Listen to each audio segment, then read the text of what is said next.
Takeover in Your House, awesome show, in my opinion. Takeover in Your House had the biggest obstacle of, can we still deliver a quality pay-per-view in the midst of having now NXT upstarts, or performance center trainees as fans.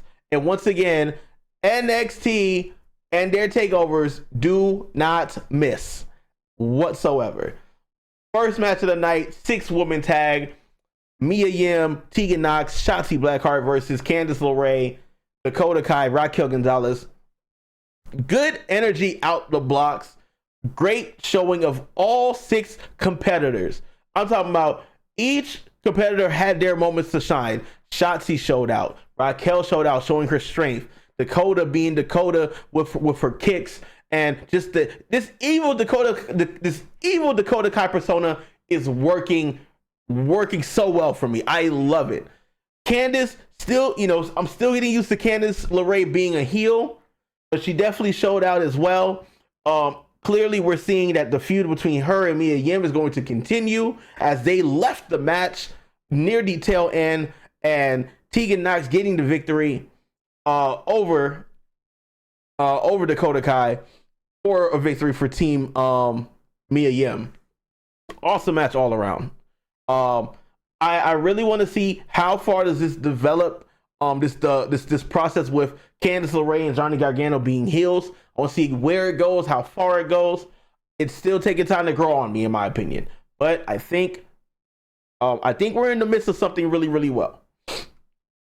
Next match, Finn Balor versus Damian Priest. Quality matchup between the Prince and the Archer of Infamy. Great back and forth. Great spots. The one major spot that got me had to be when Damian Priest took that forearm from Finn Balor and fell right onto the edge of the steel steps. His back and his lower back just connecting on the edge of those steel steps. That was so scary, but so good. And Damian Priest showing off his strength, doing those razor edges onto the apron, dropping Balor. And man, when is Damian Priest going to get a chance to show what he is really about? Because I just don't know. Like, how many more people are going to have to go over Damian Priest before that man gets the shine that he deserves? Because is he good on is he good on the mic? That's a very good question. I think he is good on the mic. The man, he's cut great promos. He's great in the ring. You can start him with a North American title run, or just give him a good string of runs and then put him right into the main event picture, right? When he was in Ring of Honor as Punishment Martinez, he had an amazing TV title run. So why can't you go with the same process right now in NXT? Have him win the North American Championship. Or, if there was something at the end of that match where Balor, and Priest were locking eyes, have him work together with Balor. Have them be like, you know what? I have respect for you. Let's form a faction and let's become something, something dark. Let's be something evil, and let's start wreaking havoc across the entire NXT roster. Something that can, something to give this man more shine, more chance to put this man over as a top talent in NXT. I feel like eventually Damian Priest will be completely fine when he'll be in that new crop of NXT stars when this current crop starts to get called up to the main roster. Then we go into the North American title match. Keith Lee, the Limitless One, defending his North American title. This beautiful piece of hardware right here, this North American title up against Johnny Wrestling. Johnny, it's all about me, Mr. Johnny NXT. And Johnny, this heel persona, this evil persona of Johnny Gargano, doing every single tactic out the books. Calculated attacks, you going after the fingers of Keith Lee that he attacked last week on NXT TV, using the keys to attack the eyes and making a calculated attack, dropping Keith Lee and having Keith Lee against the ropes for a lot of that matchup. But the strength, the resiliency, the power of Keith Lee, showing you how limitless he could be. stands tall. And the limitless reign of the King of Saiyans, Keith Lee Pro Wrestling, baby, continues in NXT, as Keith Lee is still your North American champion. Then we go to the brawl in the backlot. The backlot brawl for the NXT Championship. The gold standard right now, Mr. Bebe Gold World Tour himself, Adam Cole, baby, defending the NXT title against the Velveteen Dream. Well, let's just call him the Negan of dreams. Maybe the walking nightmare that was Velveteen Dream, coming out as Negan from The Walking Dead, and Adam Cole coming out in his own jumbo rig in a backyard brawl. That the setting was really, really awesome. You had a whole bunch of cars with their lights on, forming an arena, and it was surrounding the ring. Adam Cole coming in his jumbo truck, and then the Velveteen Dream coming in style, coming in that Lamborghini. And the match was all over the place. I mean, started in the ring, went into a car, Dream throwing Adam Cole in and out of a minivan. I guess somebody called an Uber, who knows? And then Adam Cole making his way to get some breathing room, taking a fire extinguisher, flying in the Dream. And then the craziest spot of it all, Dream bringing a ladder and then pushing Adam Cole onto the windshield of a car, smashing the windshield instantly. And then the insertion of the Undisputed Era coming in an Impala, and then Dexter Lumis helping out. I don't know if you want to call him a friend. I don't know if you want to call him an ally. I don't know if you want to call him an associate, but helping out Velveteen Dream, even the odds, while attacking Roderick Strong and Bobby Fish and driving him away to their misery, because I guess life does imitate art.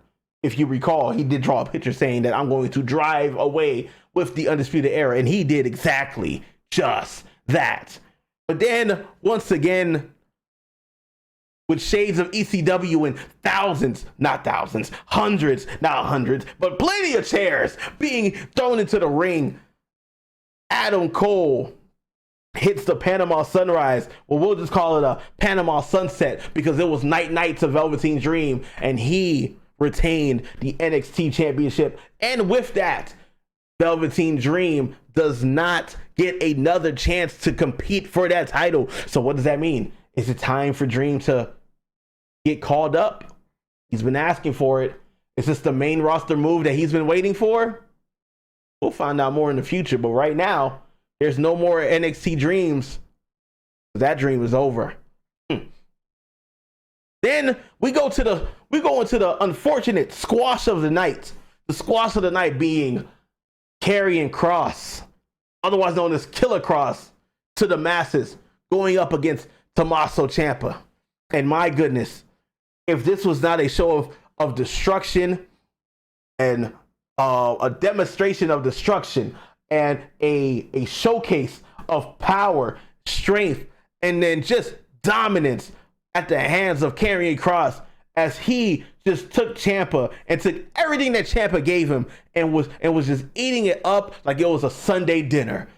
I'm talking about slaps, taking the Willow's Bell DDT from the ropes. Mad,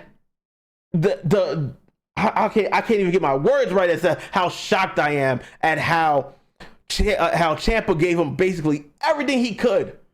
Rapid fire strikes, knee strikes, forearms, slaps, chops, boot to the face, and Kross just ate it up like it was nothing. It felt like his attacks were fueling him, giving him more power to continue his attack on Ciampa. And my goodness, he put Ciampa out to sleep with the Kross jacket choke in the center of the ring. And in my times of watching Tommaso Ciampa be in takeovers and how he shined and how he dominates at takeovers, I've never in my entire wrestling career as a fan, have ever seen Tommaso Ciampa be dominated this way. He ate those. Kross ate those. Kross absorbed. He absorbed those hits, and it was an impressive display of Karrion Kross. It was the right decision to do, because you do not push you do not push the talent the way you push Karrion Kross for him to lose his debut takeover. Now the question is, what is next for Ciampa? What is next for Kross? Who is Kross's next target? How far does this road of dominance go? Does it lead into an NXT title? Does it lead into an NXT championship? Who knows? But guess what? Tick tock. Someone else's clock is about to end pretty soon. But we'll see. We will see who it'll be. Until then, we will continue to fall and pray, because Karrion Kross is here to stay, ladies and gentlemen. NXT, be on notice. Tick tock. Time is coming for somebody. We don't know who, but it is. And then we'll go into the main event. NXT Women's Championship on the line. Charlotte Flair, the champion. I'll call her Charlotte 3 brands, as we used to call Becky 2 belts, and now Bayley 2 belts. But Charlotte 3 brands, defending the title against the Nightmare Rhea Ripley and the genius of the sky, Io Shirai. And it was back and forth action. Charlotte trying to take the highway, the easy way out, letting Io and Ripley attack each other and then taking advantage when necessary. But then the match started to get much more serious. Great spots left and right, great action, great control, great momentum shifts, great false finishes from all 3 superstars. And it definitely gave you the feeling that Charlotte was going to be on the verge of beating Rhea Ripley, hitting her with the natural selection on the Io Shirai. And then the spot, I believe, the spot of the night, Io Shirai going up to the top of the house, hitting the crossbody, and then Charlotte applying the figure 4 to the figure 8 and being this close to having Rhea Ripley tap out. But then the genius of the skies, Io, hitting that patented moonsault onto Rhea Ripley, and Charlotte being tied up, can't break up the pin for the 1, 2, 3, and new NXT Women's Champion, Io Shirai. The genius of the skies is now the champion of the skies and champion of the NXT ring.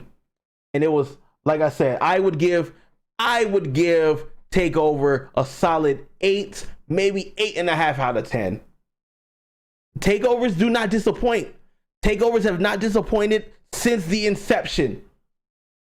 And NXT Takeover in your house, bringing back the retro feel of the pay-per-view, bringing the amazing setting. I love the ring aprons. I love the settings with the house and the windows. They did everything right. With a pay-per-view being hindered by a global pandemic, they did it right. You know, I want to see what's next. I want to see what's next for the NXT brand. I want to see if this is the end for some of these superstars, such as Velveteen Dream, such as Ciampa. You know, I want to see how will they fare. How will they fare on the main roster? What brand should they go to? You know, will they excel more on Raw? Will they excel on SmackDown? Because my goodness, they have done their due diligence and they have done so much work here in the ring, supporting NXT, and much credit, well deserved. Another solid pay-per-view by NXT. Takeover in your house. I hope to see more of these in your house pay-per-views. It definitely brought back a really, really good retro feel. And I enjoyed it. I enjoyed it from beginning to end. But thank you guys for, just doing this quick recap with you all. Please make sure you like and subscribe to my YouTube. Click on this video. Enjoy this. please follow me. If you haven't followed me, follow me on Twitch. And we will be back once again with great wrestling commentary, great wrestling analysis, great family, great community. I appreciate each and every one of you guys. You guys are the best. Once again, like I said, please, if you enjoyed this video, go ahead and like and subscribe. And please, if you have not followed me on Twitch, make sure you do follow me on Twitch, because the links will be in the description below.